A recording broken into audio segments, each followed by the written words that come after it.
Hi, this is Jenny Vowell, and this is the discussion of my concept paper called Using OER.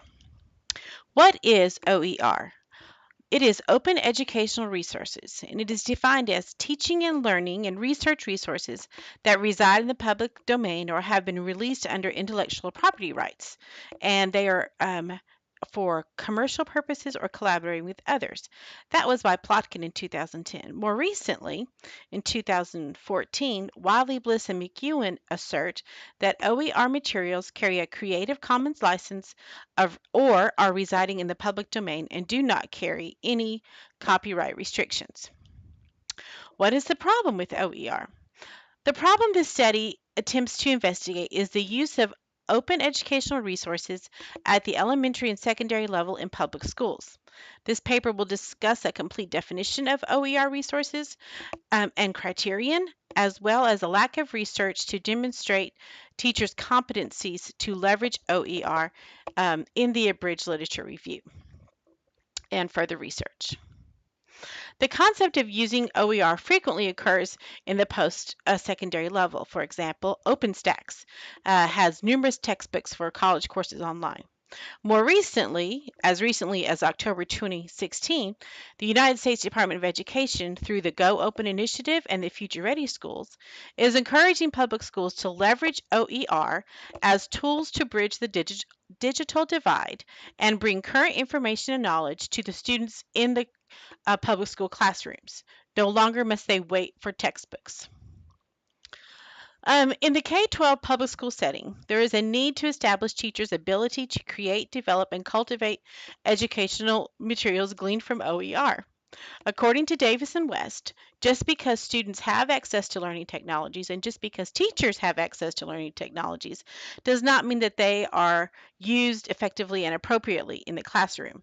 For instance, this picture completely illustrates that there is some technology available. This picture is probably about in the late 90s. As we can see, the students are not using technology; they're using paper and pencil.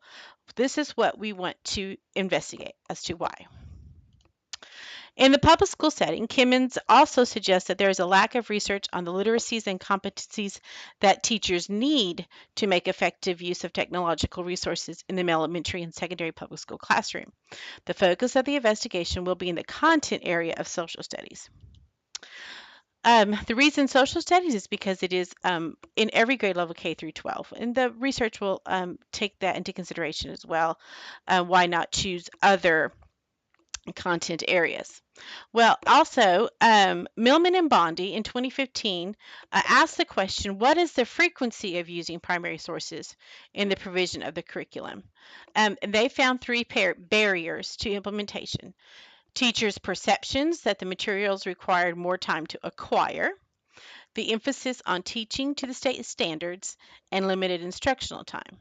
Now, Shiflett and Wilbacher investigated the role technology plays in education, and they discovered that there exists a disconnect between the professed belief of the teacher, or in this case, the research participant, and the actual practice of implementing technology in the classroom. So even if the teacher says they want to implement it, it doesn't always carry through to the classroom. And then in 2014, Hicks et al. Produced the guidelines for using technology to prepare social studies teachers. These guidelines propose the ubiquitous use of technology in teaching and learning process in the content area of social studies. The study implores teachers to learn how to develop and participate in discipline-specific inquiries, which means learning to manage resource, organize data, and prioritize and unpack evidence in the construction of accounts and narratives. In other words, we need to leverage the OER resources available. What is the abridged literature review? Well, the history. In 2001, the president of MIT, Charles Vest, announced the use of the Open Courseware project.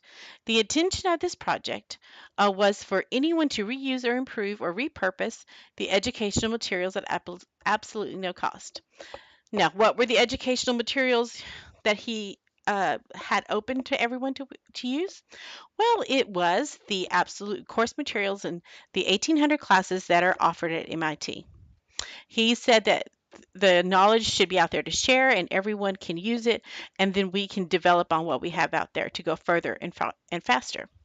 In 2002, the William and Flora Hewlett Foundation sponsored a forum at UNESCO and publicly committed to supporting the OER movement.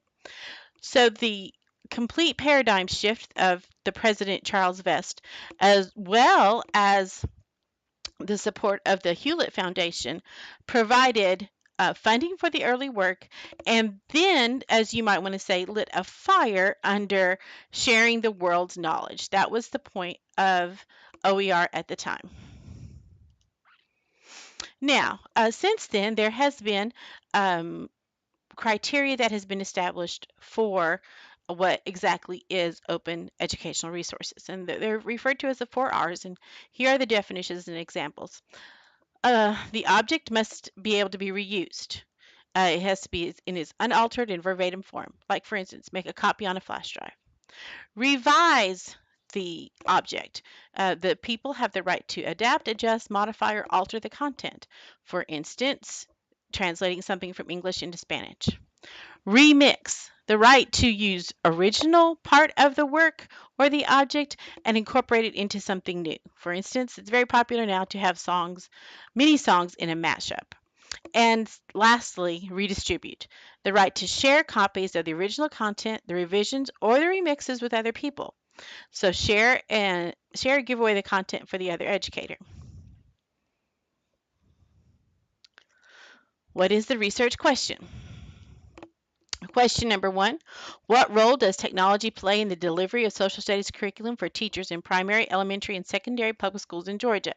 Now, this area will be refined as the study moves forward, but I wanted to start with Georgia because that's where I am currently located. The sub-questions are what types of technology are used, and the second sub-question is what types of technology are available but not used in the delivery of the social studies curriculum. Question number 2 is, do social studies teachers in primary, elementary, and secondary public schools know and understand the concept of OER? If yes, how often do the teachers use OER in the classroom? And if no, is there a desire to learn how to use OER? I want to establish a desire and quantify that. Now, the research methods that I have chosen for this project will be a convergent parallel mixed methods, according to Criswell.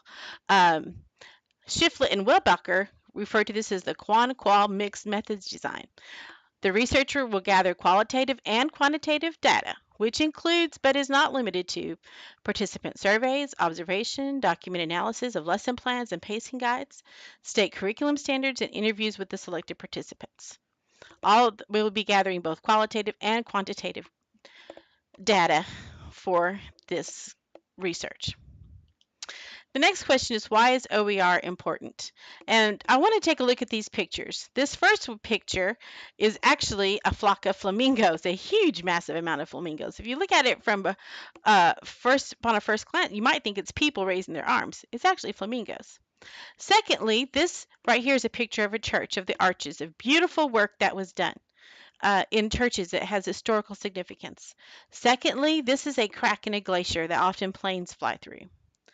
These are all important and significant because of the value that they add to people's lives and learning and knowledge. OER is significant because it can bring the technological world that exists outside the classroom into the daily instruction happening in the classroom. Students will engage in a lively and robust discussion about research events and studies that are occurring in real time, as opposed to waiting years and years to read outdated information in a textbook. It is leveraging the information that is current and immediately available. With that current and immediately available information, students and teachers are challenged to solve problems in a global theater using up-to-date and relevant content found in OER in a digital learning environment that mirrors the modern workplace. So the students can have effective and relevant information at their fingertips and learn to solve problems before they go into the workforce. Thanks for listening.